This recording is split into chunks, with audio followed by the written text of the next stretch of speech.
Simona me convidou para vir aqui. O motivo foi, eu escrevi um texto quando meu filho nasceu, tem um mês. Fez um mês, sábado, um mês. Eu vou chegar nesse ponto do meu sotaque, fica calmo, relaxa. Fez um mês sábado, esse texto acabou viralizando na internet e um monte de gente ficou sabendo da minha história. Acho que alguém comentou, foi você que falou que leu o texto, né? Vocês querem que eu leia? Pode ser melhor, né? Vamos lá, eu vou ler aqui, mas eu não vou chorar não, tá? Hoje nasce meu filho. Eu tava escrevendo para os meus amigos do Facebook, que na época eram 300 pessoas, tá? Hoje nasce meu filho, mas antes de vocês conhecerem o Murilo, que é o meu filho, precisam me conhecer. Então eu vou contar um pedacinho da minha história adulta. Só um pedacinho para não tomar muito do seu tempo. Ano 2001.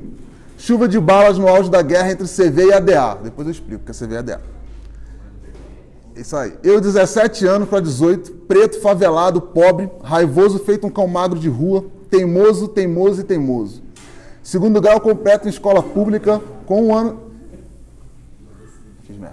ano de antecedência, mas claro, nunca passaria no vestibular para a faculdade pública. Sem dinheiro e sem emprego. Duas saídas, escolha fácil, tráfico de drogas. Direto, rápido, poder batendo na porta, dinheiro sobrando para esbanjar, tava ali, era só querer. Ou escolha difícil, projeto social do governo do estado para jovens de comunidades carentes. Ser auxiliar de serviços gerais. Literalmente, faxineiro de órgão público. Escolha difícil, virei faxineiro do Hospital da Polícia Militar. Enfermaria A. Varria, limpava e lavava todo o corredor, banheiros e todos os apartamentos. No refeitório, só era permitido almoçar por último. Não iam misturar os faxineiros com os enfermeiros, médicos e policiais. Sabe o que acontecia? Nunca sobrava carne. A gente tinha que comer ovo, todo dia. Ovo frito. Quer ouvir uma coisa triste? Eu achava que estava bom, que era suficiente, que era o que eu merecia. Tinha um salário, consegui comprar um tênis legal, ajudava minha mãe nas contas de casa, estava ótimo. Aí, a polícia invadiu minha casa. Seja inocente, seja trabalhador, seja honesto. Eu vou pular o palavrão. A regra quem faz não é você. Sua mãe no chão, seu sobrinho no chão, tiro de fuzil na sua porta. De novo, escolha fácil. Tráfico, vingança, chapa quente, guerra contra aqueles caras. Era outro palavrão. Escolha difícil. Conseguir um trabalho, ganhar mais e sair do morro. Claro, escolha difícil. Fui juntar dinheiro para entrar na faculdade. Mãe foi fazer mais plantões para ajudar a pagar. Comprei um guia do estudante, li... Aqui tem guia do estudante em São Paulo? Comprei um guia do estudante, li tudo. Teimoso quis fazer publicidade. Me disseram, pobre publicitário? Hahaha. Quis ser redator, me dei conta. Aos 22 anos só tinha lido 3 livros em toda a minha vida. 6 meses de faculdade, não consigo mais pagar. Escolha fácil, desiste. Escolha difícil, desiste. Ok, sem escolhas. Mas não dizem que sempre tem escolha? Dizem. Sou teimoso, se é o que eles querem eu não faço. Bora ser preto, suspeito na rua, dura da polícia toda semana, segurança de loja mandando abrir a mochila, porta de banco travando. Agora eu vou falar o palavrão. Mas vão se fuder que eu vou vencer honesto. Meritocracia é a puta que... Agora fudeu, né? Meritocracia é a puta que pariu. Oportunidade para todos é a puta que pariu. Não existe chapa, tudo utopia. Mas pobre não tem nada a perder. Se você não tem saída, vença. Foi o que eu fiz. Fim do primeiro ato. 2016. Eu, 33 anos, preto, casa de 2 andares, carro, viagem para Nova York, redator de uma das maiores agências de publicidade do mundo, mais de 200 livros lidos, tatuaram uma frase minha, projeto chamado Entrega por SP, que distribui mais de 1.500 kits mensais para moradores de rua e construiu uma casa para minha mãe.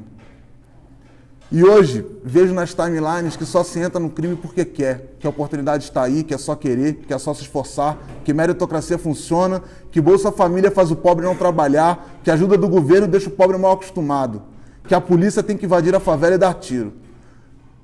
E agora vai ser foda. Com toda a serenidade e conhecimento que aprendi ao longo desse tempo, lhes digo, vão tomar no meio dos seus cu.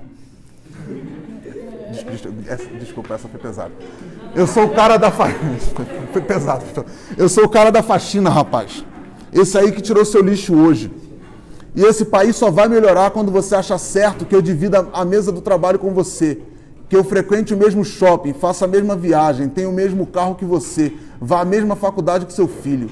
Quando você me der bom dia de verdade no automático e agradecer que eu limpei seu café derramado no chão e ver que eu tenho um nome, que eu sou gente, que eu tenho sonhos, que eu fiz escolhas difíceis pra caralho pra ser um faxineiro, que eu não quero comer ovo, que eu não quero ser parado na rua porque eu sou preto, ser olhado feio porque eu sou pobre. Antes de falar de preto, de pobre, de favelado, saibam, todos esses sou eu. E te digo, viver no morro é uma merda, ser pobre é uma bosta. Por que eu escrevi tudo isso? Porque hoje nasce meu filho. E afinal, não era justo vocês conhecerem meu filho se a maioria nem conhecem direito o Felipe.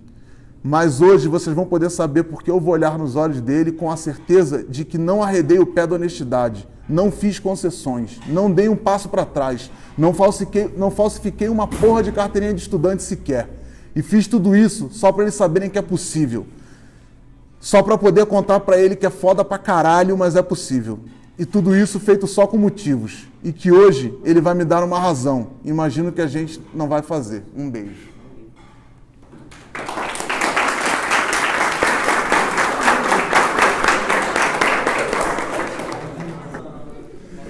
Então eu escrevi esse texto espalhou um pouco, e aí a Simona me chamou para vir aqui e falou, cara, tem um projeto lá, participo do projeto, alguns outros lugares me convidaram para vir aqui contar a minha história, e aí eu acho que eu já li o texto, já vi que contou um pouco, né? Então, eu acho que só algumas coisas, detalhes agora, né? Eu nasci numa comunidade chamada Morro do Santo Inácio, em Niterói. E aí, porque eu vou explicar um pouco sobre Comando Vermelho e ADA. Essa comunidade, isso aí. Essa comunidade ela é dominada pelo Comando Vermelho há mais de 30 anos. O Comando Vermelho sempre foi inimigo de uma facção chamada Terceiro Comando. Na década de 2000, teve a ascensão dessa facção chamada ADA. Em 2002, eu não sei se vocês vão lembrar, 2002, enfim. O que significa ADA? ADA significa Amigos dos Amigos. E aí, em 2002 explodiu uma guerra grande entre o Comando Vermelho e a ADA. Foi um ano depois do ataque do 11 de setembro. No dia 11 de setembro, os caras do Comando Vermelho, no complexo de Bangu, invadiram a galeria da ADA. Já viram Tropa de Elite? Todo mundo já viu? Tropa de Elite 2, aquela cena do começo? Fala dessa história. Quando os caras do Comando Vermelho invadiram a galeria da ADA e mataram todos os caras. E isso explodiu uma guerra foda em todas as comunidades do Rio de Janeiro, da ADA querendo invadir o Comando Vermelho querendo invadir a ADA. Então, o resultado de guerra do tráfico no morro, cara, é oportunidade para todo mundo entrar no tráfico, porque precisa de gente para trabalhar na guerra, né? Quando você está numa guerra contra outra facção, você precisa de mais soldados para ter, né, essa arma. E nessa época eu tinha 17 para 18 anos, tinha acabado a escola, não fazia porra nenhuma da vida, não trabalhava, não fazia nada. E aí, cara, todos os meus amigos, todos é mentira, mas a maioria dos meus amigos estavam, né, no meio dessa guerra, pegando em arma, entrando pro tráfico.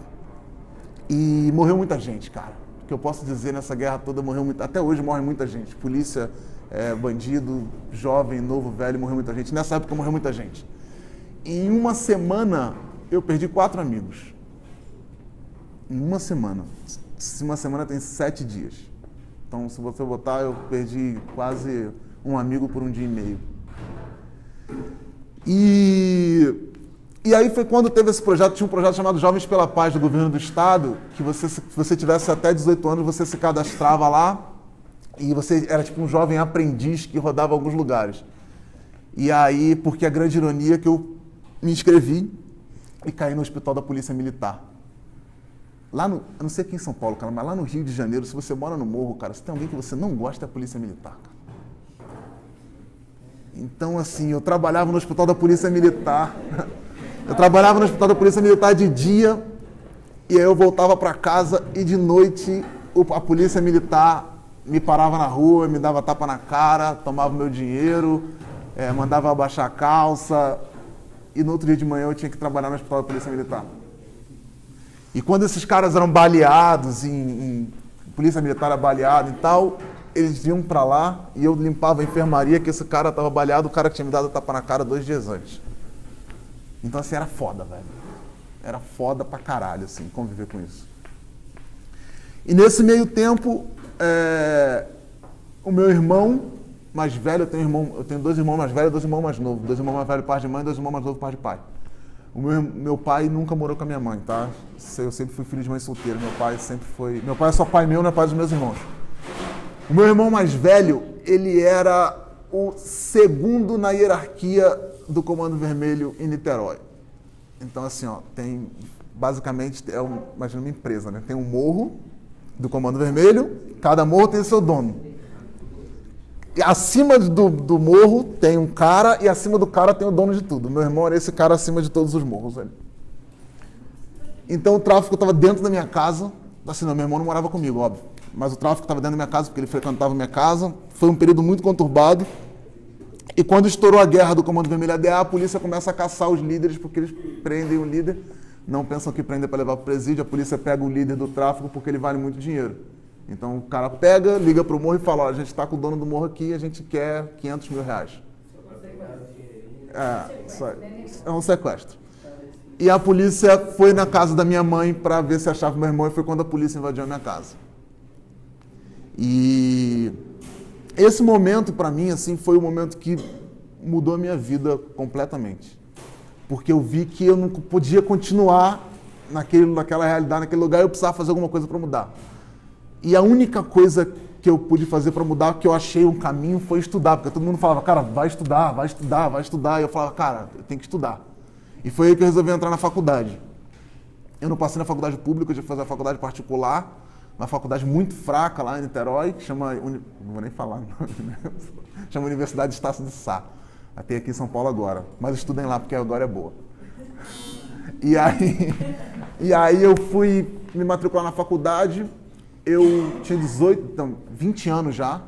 Quando eu entrei na faculdade, eu tinha 20 anos já. Eu fui pedir ajuda do meu pai, né? Então eu nunca tinha convivido com meu pai, falado com meu pai. Então aqui corta uma parte na história lá do meu texto, essa parte na história aqui. Eu fui pedir ajuda do meu pai para poder ajudar a pagar a faculdade e tal. Aí meu pai arrumou um emprego para mim na prefeitura de Niterói, porque ele trabalhava na prefeitura. Aí eu fui trabalhar na prefeitura de Niterói meio como jovem aprendiz também. E aí, na verdade, o lance da prefeitura é que se você fosse funcionário da prefeitura, você tinha desconto na faculdade. Então, eu trabalhava na prefeitura e tinha desconto da faculdade, aí eu conseguia pagar a faculdade. E aí, cara, eu fui nessa, e quando eu estava na faculdade, eu fazia publicidade. Publicidade, eu queria trabalhar, tem um monte de ramo, mas eu queria trabalhar com criação publicitária, que é criar os comerciais, criar os anúncios, fazer essas coisas. Na criação tem duas funções, redator e diretor de arte. Para ser diretor de arte, você precisava saber mexer em computador, Photoshop, Illustrator, esses programas. Eu nem tinha computador. Aí eu falei, cara, vou ser redator, né? Mole ser redator. E aí, só que para ser redator, todo mundo falava na faculdade, não, você tem que ler muito livro, você tem que, cara, saber muito escrever, e ler muito, ler muito. E eu tinha 22 anos e eu tinha lido 3 livros na vida inteira. Na escola, aqueles livros obrigados, você tem que ler para fazer a prova, sabe? E aí eu lia só o capítulo que era suficiente para fazer a prova e resolver o jogo, tá? E aí eu nem lia, né? Mas dava aquele migué lá. Mas só 3 livros que tinha lido. E eu falei, cara, eu precisava ler.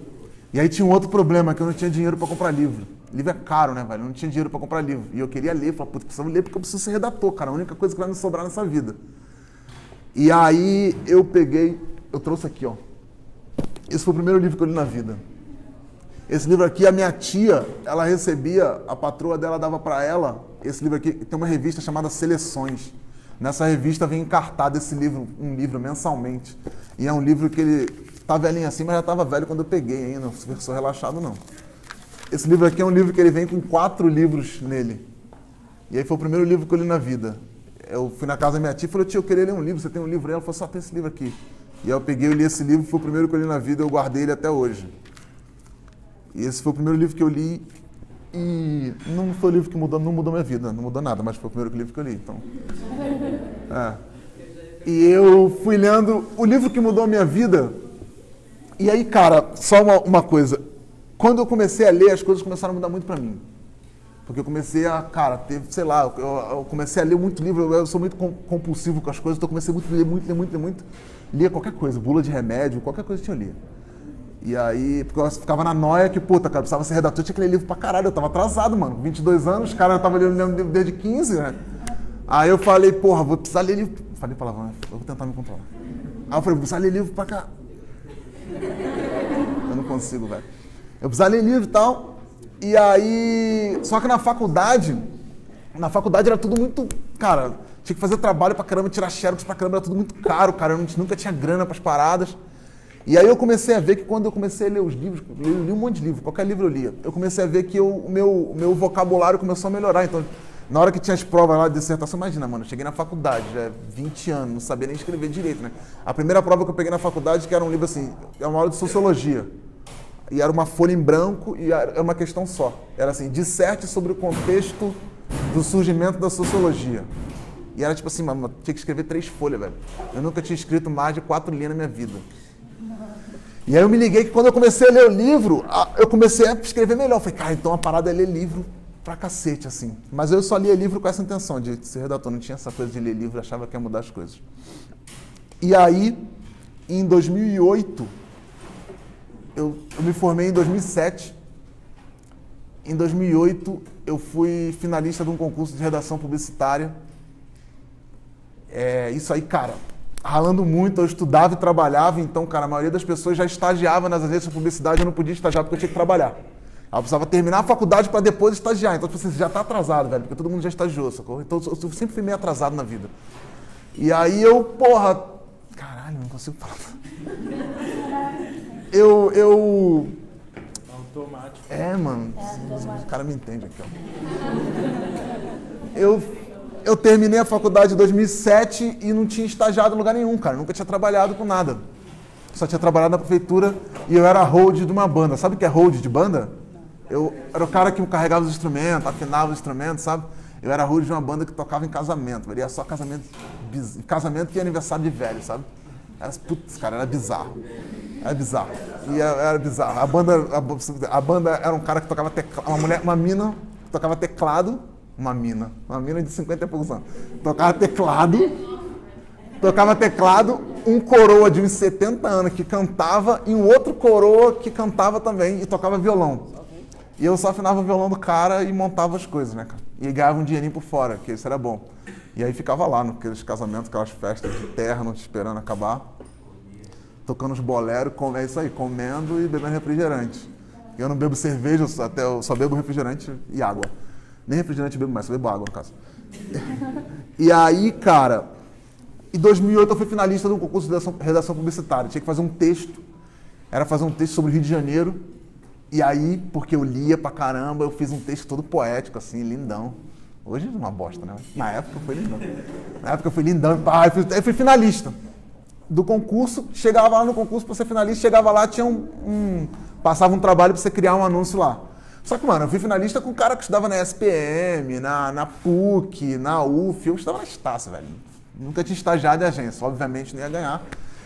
Mas aí um cara foi dar uma palestra de uma agência aqui de São Paulo, chamava Santa Clara, a agência. A agência na época era a agência mais criativa do Brasil, era a agência que ganhava todos os prêmios, era a agência. Esse cara foi dar uma palestra, e aí na palestra dele ele falou assim, cara, quem contasse a melhor história, ele falava que redação era a arte de contar história. E quem contasse a melhor história ganhava um estágio na agência dele. Aí eu subi lá no palco, contei uma piada e ganhei. E aí eu ganhei o estágio aqui em São Paulo e eu tinha que me mudar para São Paulo. E aí foi em 2008 quando eu me mudei para cá. Qual foi a piada? Aí essa piada eu não vou poder contar mesmo. Isso não posso falar palavrão. Em 2008 eu me mudei para cá. No dia amanhã, 4 de agosto, completa 8 anos que eu tô morando em São Paulo. Exatamente no dia da manhã. Foi o dia que eu desci as malas de São Paulo. E, cara, eu vim para estagiar, eu ganhava muito pouco. Eu morei aqui em São Paulo 8 meses sem televisão. Eu não tinha nem televisão, não tinha nada. Na época não tinha internet, não tinha, na época, 8 anos atrás, mano, não tinha essa parada de internet. Então. Eu não tinha televisão, eu não fazia nada. Aí eu tinha um violão que eu tocava. E aí eu decidi que, cara, foi aí que eu decidi que, velho, eu precisava ler. E eu li um livro, assim, que mudou muito a minha vida. Tá dentro dessa caixa aí. Quem pegar esse livro aí, cara... Não é o meu, é um novo. Esse livro, essa caixa tem livro novinho, depois eu chego nela. Eu li um livro que mudou a minha vida completamente, chamado 100 Anos de Solidão, do Gabriel Garcia Marques. É um livro que ganhou o Prêmio Nobel de Literatura. Esse livro, cara, ele mudou a minha vida porque foi o primeiro livro que eu li que não contava uma história que acontecia no mundo real, que acontecia aqui em São Paulo, que acontecia em Nova York. Foi o primeiro livro que eu li, assim, que contava uma história de um mundo fictício, cara, chama realismo, depois de muito tempo fui descobrir que chama realismo mágico, essa esse ramo da literatura, sei lá. E, cara, foi a primeira vez que eu li uma história, assim, que era uma história muito louca, borboletas que levavam uma mulher, um cara que lutava 32 guerras, e aquilo, cara, eu fiquei louco naquilo. Mudou completamente minha forma de ver o mundo, mudou completamente minha forma de ver as coisas, eu fiquei pirado. E tinha uma coisa que é muito, muito forte em mim, assim, cara, que eu escuto muito rap. Todo mundo gosta de rap aí? Eu escuto muito rap. E na época eu escutava muito Racionais MCs e MV Bill. E Racionais MCs tinha uma música chamada Homem na Estrada, já ouviram essa música? Homem na Estrada. E o Homem na Estrada, cara, era uma história, né? E aí tinha várias paradas, eu ficava pensando, caralho, velho, como é que o cara pensou, né, velho? Como é que o cara pensou nessas histórias todas? Como é que o cara contou isso? E não, esse Diário de um Detento, que era uma história real, né? Diário de um Detento, ele leu um livro lá e fez uma música. O Homem na Estrada era uma invenção, assim, cara. E depois tinha aquela do... Como é que chama? Do Guina lá, Eu e Mais Humanos. Como é que chama essa música? Tava me chamando. Tô ouvindo alguém me chamando. Tô ouvindo alguém chamando meu nome. Que era também uma história. E eu ficava louco em como que o cara conseguia escrever. Quando eu li esse livro, cara, eu comecei a inventar várias histórias, velho. Inventava várias histórias. Eu tenho até hoje, tem um caderno que eu inventava várias histórias. Então ele mudou minha vida, porque eu virei redator publicitário, cara. E o trabalho de redator publicitário, não sei se vocês sabem, é criar comercial. Eu trabalho hoje numa agência de publicidade chamada África. Eu crio comerciais para a Natura, sabe a Natura Cosméticos? Vocês viram o comercial da Natura na televisão? Foi eu que criei. E eu crio comercial para a Natura. Então, cara, quando eu aprendi a inventar história, velho, isso mudou completamente minha vida. E para melhor, assim. E aí eu fiquei pirado que eu tinha que ler pra caralho, assim. E nessa época que eu fiquei morando 8 meses sem televisão, eu li 87 livros. Direto. E eu não tinha dinheiro para comprar livro. Então o que eu fazia? Eu morava no centro. Você conhece o centro? Sabe o Terminal Bandeiras? Lá no centro eu morava bem ali do lado. Eu ia no Sebro. No Sebro é o lugar que vem... Todo mundo sabe o que é Sebro, né? É o lugar que vende livro usado. Eu ia no Sebro, eu comprava o livro usado, ia para casa, lia, voltava no Sebro, vendia e comprava outro. Então eu ficava trocando o livro com ele, fazendo sebo de biblioteca. Até que o cara se ligava nisso, eu trocava de sebo. Porque o cara tá perdendo dinheiro, óbvio. Aí eu trocava de sebo, eu ia para outro. Aí ficava fazendo isso um tempo, aí trocava. E foi assim que eu fui lendo 87 livros e não tenho nenhum hoje. E aí o primeiro livro que eu comprei no sebo, que eu fiquei para mim, eu também trouxe aqui, ó. Tá bem velhinho também, mas eu já comprei velho, tá? Eu comprei esse livro aqui, foi o primeiro livro que eu comprei, custou R$2. Eu só comprei ele porque ele era barato. Custou R$2. E esse livro aqui, cara, ele é um português meio arcaico, assim. Senhora de José de Alencar, depois também eu descobri que é uma das grandes obras da literatura brasileira. Comprei por R$2. E ele tem um português meio arcaico. Eu vou ler um trecho para você aqui, para vocês, tá? Ó, essa parte aqui o cara fala o seguinte, o cara tá numa festa e atravessa uma mina na festa, atravessa uma mina no salão, assim. O cara tá sentado, atravessa uma mulher assim, saca? E aí o cara, ele descreve a mulher atravessando assim, ó. Atravessou a sala com o brando arfar que tem o cisne no lago sereno, e que era o passo das deusas. No meio das ondulações da seda parecia não ser ela quem avançava, mas os outros que vinham ao seu encontro, e o espaço que ia dobrando-se humilde a seus pés para evitar-lhe a fadiga de o percorrer. Entendi porra nenhuma quando eu li isso. Entendi porra. Li esse livro aqui mais 10 vezes até entender, mano. O que ele fala, cara? Que a mulher atravessou o salão, parecia que ela não andava, parecia que ela era um cisne, que ela ia deslizando. E ela era tão impressionante, a imagem dela, que não parecia ser ela que andava, parecia os outros que andavam na direção dela. Né?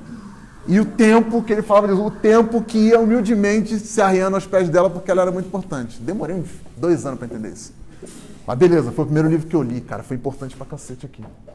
E esse aqui, ó, é muito carinho. Eu tava contando para elas ali.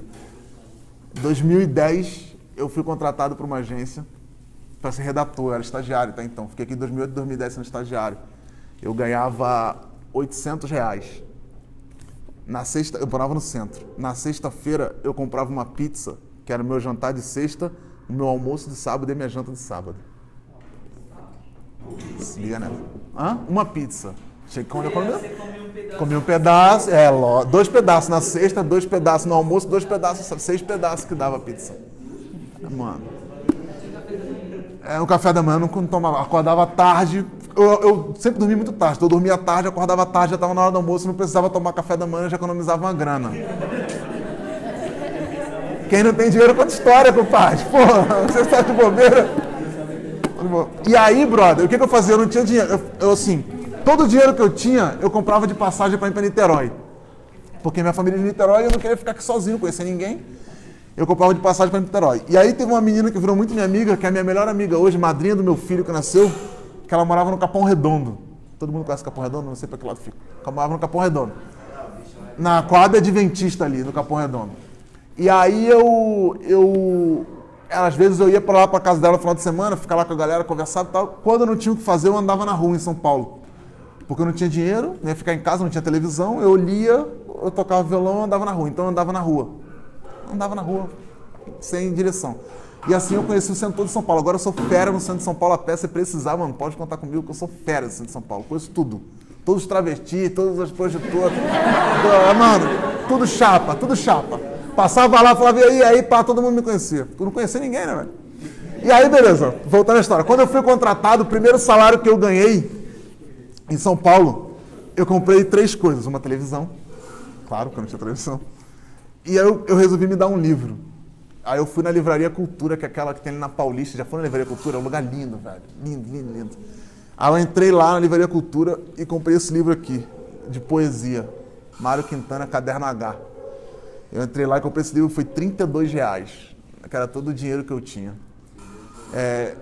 Eu nunca tinha lido um livro de poesia na vida. Entrei lá, trouxa, comprei esse livro. Sabe por que eu comprei esse livro? Alguém adivinha por que eu comprei esse livro? Impressionar a mina que eu vou falar. Não, sabe? Achei a capa bonita, velho. Tinha um dinheiro, o burro entrou na livraria e comprou o livro, porque eu achei a capa, nunca tinha lido poesia. Aí comecei a ler poesia, lógico, tinha o livro, tinha que ler, mano. Mas esse cara aqui é bem, se vocês puderem ler alguma coisa de Mário Quintana depois, ele é bem o Mário Quintana, a poesia dele não parece poesia, foi uma coisa que me pegou. Por exemplo, posso ler uma poesia aqui dele pra vocês, cara? Eu adoro essa aqui, ó. Chama Verso Perdido essa poesia. Eu te amo a perder de vista. É só isso. Mano. Aí Mário Quintana foi um cara que mudou muito a minha vida também, porque eu comecei a entender isso. A poesia não é só aqueles versos recitando que os caras falam lá e fica recitando verso difícil. Não, poesia também tá aí, cara. E o cara escreve um monte de poesia pequenininha. O Mário Quintana tem aquela poesia... Vocês conhecem essa poesia aqui, ó? Alguém gosta de Emicida aí? Conhece Emicida? Emicida é chapa.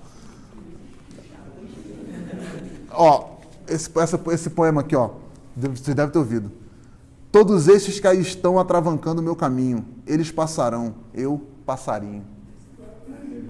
Aí você sabe, conhece a música do Emicida? Como passarinhos soltos a voar disposto. Tirou desse verso aqui, ó. Ele leu esse verso e fez a música. Tô falando de verdade, conheço o Emicida, meu chapa. E aí, ele fez essa música em cima desse verso. E, cara, e aí eu comecei a ler livro. Eu tenho um monte de livro depois desse, eu comprei outros, não tem só 3 livros na vida, né? E eu comecei a ler muito. E por que eu tô falando de livro pra caralho, tá, cara? Porque quando aconteceu essa coisa que viralizou a minha história aí, e um monte de gente começou a conversar comigo, perguntar, não, cara, mas o que mudou a sua vida? Eu falava, pô, acho que foi vir pra São Paulo. Aí depois eu falava, não, se eu não tivesse vindo pra São Paulo, também já teria decidido. O que mudou a sua vida? Eu falei, porra, foi a polícia entrar na minha casa e eu decidi. Mas, puta, cara, não foi isso que mudou. Isso foi o que eu decidi que eu precisava mudar. Mas o que mudou a minha vida de verdade, cara, isso do fundo do meu coração pra vocês, foi ler, cara. Foi o livro. E eu falo uma coisa sempre, eu me emociono.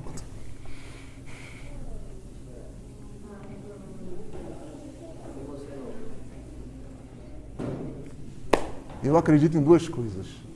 Em leitura e educação. Só.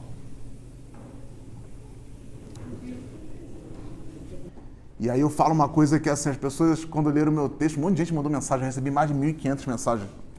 Inbox no Facebook, né? E aí um monte de gente falando, muito legal o seu texto, sua história de vida, só que, não entendo essa raiva que você tem das pessoas, do mundo. Esse palavrão. E aí eu falei uma coisa muito importante depois que eu escrevi lá, eu falei assim, cara, o que eu tenho não é raiva, é fúria. E é diferente. Eu falo sempre isso. Porque raiva vem de fora. E raiva, pô, você sente raiva porque, sei lá, caso você deu uma topada, você sente raiva, sacou? E fúria não, velho. Fúria vem de dentro, vem da alma. Fúria é vontade, sacou? Você vê no jogo time de futebol. Você vê time de futebol, você vê o cara que tem raiva, o cara que tem fúria. O cara que tem vontade, velho. E fúria é isso, é vontade, velho. E eu que eu falo isso, eu não tenho raiva, eu tenho fúria. Eu uso uma metáfora muito, muito simples que eu falo assim, cara, raiva eu fico quando meu pão cai com a manteiga virada pra baixo. Isso eu fico raiva. E fúria, eu... né? Então raiva eu sinto quando meu pão cai com a manteiga virada pra baixo. Fúria eu sinto pra nunca faltar pão na minha mesa. Então raiva e fúria são diferentes. Então assim, velho, o que eu acho é muito isso. Cara, leitura e educação e ninguém vai te dar. Você tem que ir lá e pegar o que é seu. Pegar o que é seu não é pegar o que é dos outros. Tem uma diferença também. Tem que pegar o que é seu e tem que pegar o que é dos outros. O que é dos outros você não rela a mão, mano, quando é o que é dos outros. Lá no Rio a gente fala uma parada muito certa, assim, mano. Cara, mexeu no que é dos outros, é bom ter jeito de repor. Porque, mano, não é teu, você não mete a mão. Essa sempre foi a minha parada. E hoje eu falo isso, cara, eu trabalho numa agência de publicidade das maiores do mundo, onde a galera tem salários altíssimos, altíssimos, que vocês não vão nem imaginar, e nego falsifica carteirinha de estudante pra pagar meio show, velho. Cara, o cara tem salário pra pagar 10 shows daquele, mano. E o cara falsifica carteirinha de estudante pra pagar meia. E eu falo isso pra aquele lá, falando, mano, eu não falsifiquei uma porra de uma carteirinha de estudante. Então, isso, velho, ninguém nunca vai tirar de você, que é honestidade e não mexer no que é dos outros e pegar o que é seu, sacou? Então, se eu pudesse falar, um conselho que eu pudesse falar pra vocês é leia pra caralho. Lê pra caralho, lê qualquer porra, velho. Lê.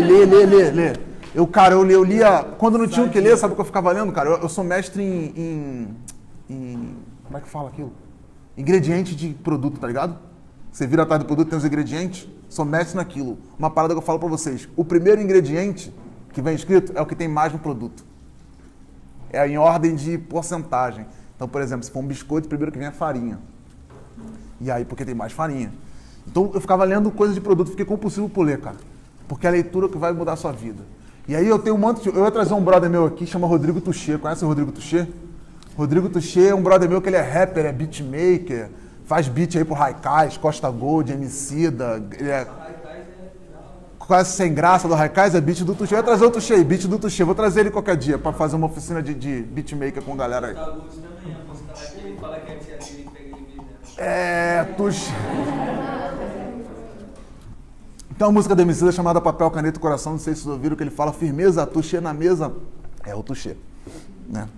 Por que eu tava falando do Tuchê, mano? Não, sei lá, tava falando alguma coisa antes. Esqueci, velho. Ah, tinha que ler bastante. Tem um amigo meu, Rodrigo Tuchê, que ele é rapper. Agora ele é bem. Você é rapper. E aí, velho, a galera toda, o Rashid, o Tuchê é amigo de todo mundo da Batalha de Santa Cruz. Então, o Rashid, Emicida, Coruja, conhece Coruja? Coruja vai ser o melhor rapper daqui a 2 anos. Se fosse você, eu escutava Coruja BC1. Escuta que esse moleque é sinistro. 23 anos, velho. Daqui a 2 anos ele é o melhor rapper que tem no Brasil. A Sinistra que é estranho, foi mal. Sinistro no Rio é tipo foda pra caralho, sabe? Então Coruja é o melhor. Vai ser o melhor MC. Agora tá no Laboratório Fantasma lá com Emicida e tal. E essa galera lê pra caralho, velho. Emicida, todo mundo, os moleques lê pra cacete. O Tuchê todo dia vai lá em... Todo dia não. Toda vez vai lá em casa e leva um livro. Tem até que me devolver falando nisso, que ele leva todos os meus livros e não devolve. Eu queria trazer ele pra falar isso, mano, que o cara é MC e lê pra cacete. Então eu falo, mano, você é MC, eu sou publicitário e o livro é importante pra mim, o livro é importante pro cara. Então alguém quer ser MC aí? Ninguém quer ser MC. Você quer ser MC? Boa, mano, toca aí, mano. Vai cantar o quê? Funk ou rap? Funk. Conhece os funk? Conhece MC Leozinho? Se ela dança, eu danço? É brother do meu irmão. MC Leozinho lá de... cantar é pirulito que bate.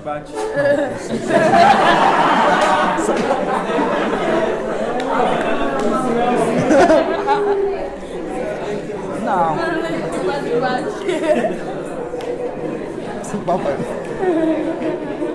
E aí, galera? Sei lá, já falei pra caralho.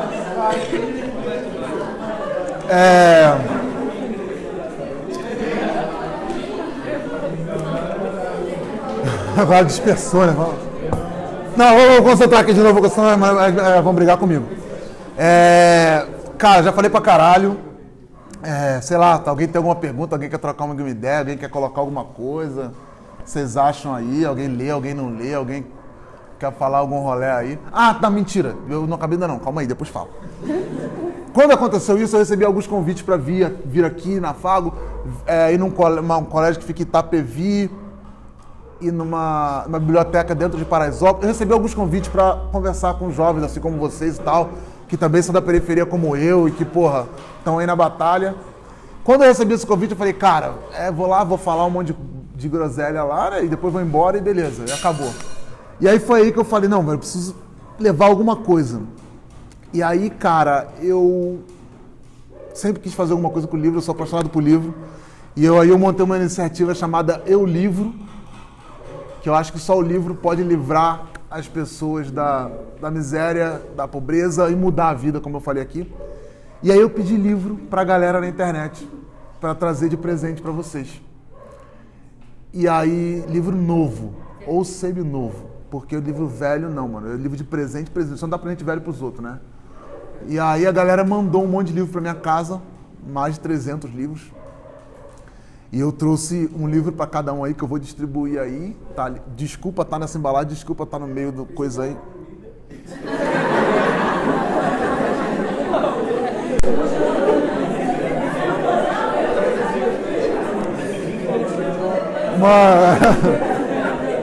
Mas eu posso te falar que Darcy Ribeiro dizia que palavras alimentam. Então, mano. Ah, culpado. Ah, é alimento pra alma. Melhor ainda, velho. Saciar a fome da alma também é importante. E esses livros, cara, eu ia trazer para presente embaladinho num papel de presente.